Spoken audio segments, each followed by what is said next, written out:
rolante, descer, virar à esquerda e vou sair na rua. Só que eu não consigo fazer isso. Eu não acredito que vale a pena fazer isso. Eu não acredito que eu tenho desânimo absoluto de tentar fazer isso. Então, essa pessoa tem uma baixíssima autoeficácia. Pessoas com alta autoeficácia, elas acreditam de uma forma determinada, comprometida, que elas vão encontrar uma solução para os problemas. E elas acabam encontrando uma solução para os problemas. Tá? Então, pessoas que funcionam desse jeito, elas têm níveis muito baixos de sofrimento e perturbação. Então, com base nisso, eu decido apresentar para as pessoas um outro tipo de arquivo para ela levar como tarefa de casa. Então, eu digo assim, tem 3 tipos de problemas. Tem problemas que são objetivos, imediatos e solucionáveis. Então, cada um de vocês já se deparou com um problema e conseguiu resolver problemas que eram objetivos, imediatos e solucionáveis.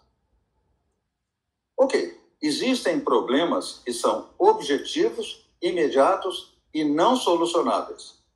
É verdade. Existem problemas que são objetivos, imediatos e não solucionáveis, como, por exemplo, a fome no mundo, o terrorismo, a violência do Rio de Janeiro.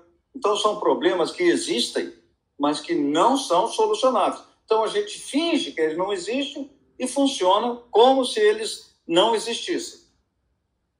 Existem os problemas hipotéticos. Esses problemas hipotéticos são aquelas preocupações patológicas dos quais as pessoas com TAG se queixam. Tá? Então, vamos ver o que eu peço para essas pessoas. Eu peço para elas fazerem um diário de preocupações. Nesse diário de preocupações, eu tenho a data e hora, tenho o conteúdo das preocupações, e se o meu avião cair? E se eu for assaltada na rua? E se eu pegar AIDS? E se coisas desse tipo? Tá? Então, as pessoas vão avaliar quanto de ansiedade o conteúdo dessas preocupações gera na pessoa que está fazendo esse registro. E aí, na última coluna, elas vão avaliar se esse é um problema real ou hipotético. Ficou claro? Imagino que sim.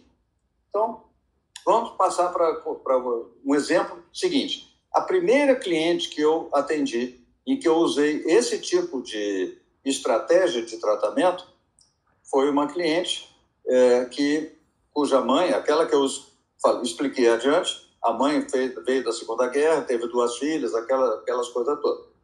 Então, quais os registros que ela apresentou? O primeiro, e se o meu cachorrinho fugir e não conseguir voltar? Então, isso gerou nela uma ansiedade de 7. Tá? E ela acabou reconhecendo que isso era um problema hipotético. E se o avião de O, que é a filha dela, não chegar? Isso avaliou nela, produziu nela um efeito de 10 de ansiedade. E ela acabou reconhecendo que era hipotético, porque até o avião acabou chegando. E se eu não conseguir encontrar... Não, eu quero pular esse aqui. E se algo tiver acontecido com A? A é o filho dela, que foi lá para uma apresentação, para uma festa lá no alto da Boa Vista.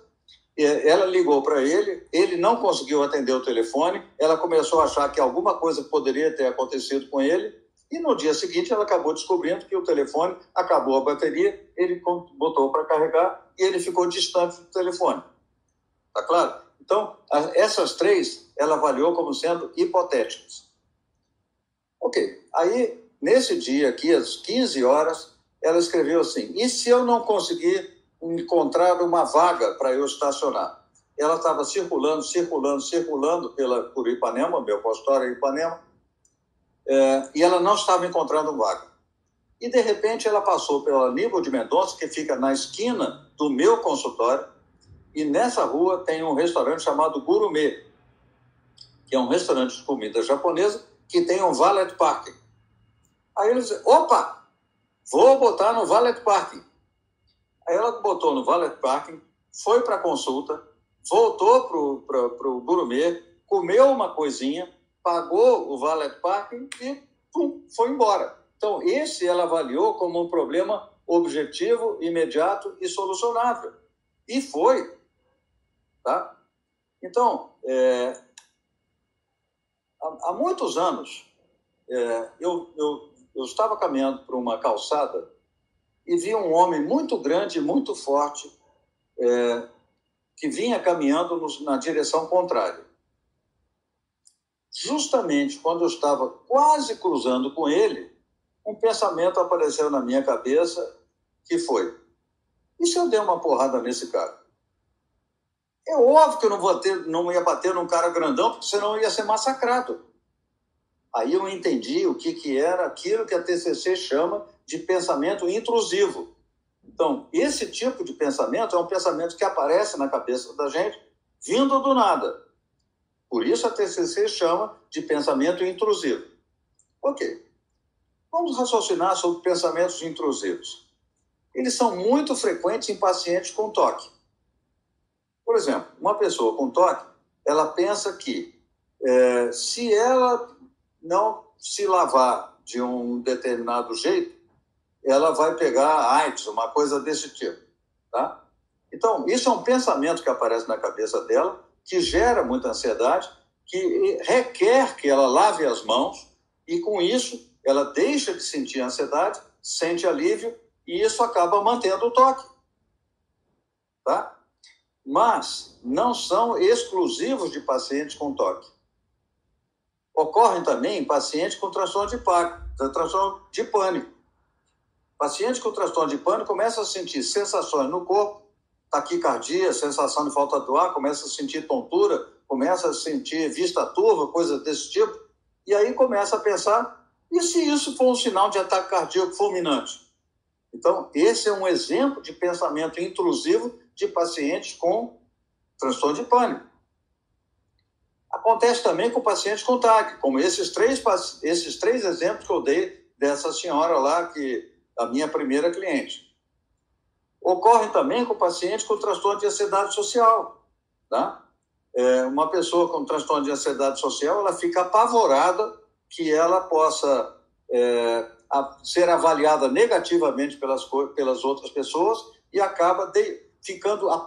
Por isso, ela acaba evitando se expor, fazer apresentações e coisas desse tipo, porque ela não quer de jeito nenhum ser avaliada negativamente. Também pode acontecer com pacientes com transtorno de ansiedade generalizada. E também pode acontecer com pacientes com cada um de nós. Tá? Ok. Tem um aplicativo, né, que vocês podem encontrar no celular, se quiser podem baixar para o celular de vocês, chamado TED Talks. Esses TED Talks são conferências que são apresentadas lá em Monterey, na Califórnia, e uma dessas conferências teve uma mulher, uma psicóloga chamada Telly Sharot, tá? Que o argumento dela era que a humanidade é necessariamente otimista, tirando essas que tem TAG, né? Tem TAG ou depressão ou coisas desse tipo. Tá? Então, você imagina dois amigos conversando na pré-história. Então, um cara fala para o outro assim: pô, cara, eu estou tentando fazer uma coisa meio arredondada assim, e o outro cara fala para ele assim: ó, isso não vai dar certo, não. E aí não teria roda. Tá? Vamos pensar em termos de cavalos e homens. Tá? Cavalos, na pré-história, nasciam e viviam 22 anos. Homens, na pré-história, nasciam e viviam 22 anos. Hoje, cavalos nascem e morrem com 22 anos e homens morrem com que idade? 80, 90, 95, como a minha mãe, ou mais. Então, é óbvio que hoje a vida está muito melhor do que há 50 anos atrás, do que há 100 anos atrás, do que há 200 anos atrás, do que há 10 mil anos atrás. Então, em princípio, as coisas funcionam.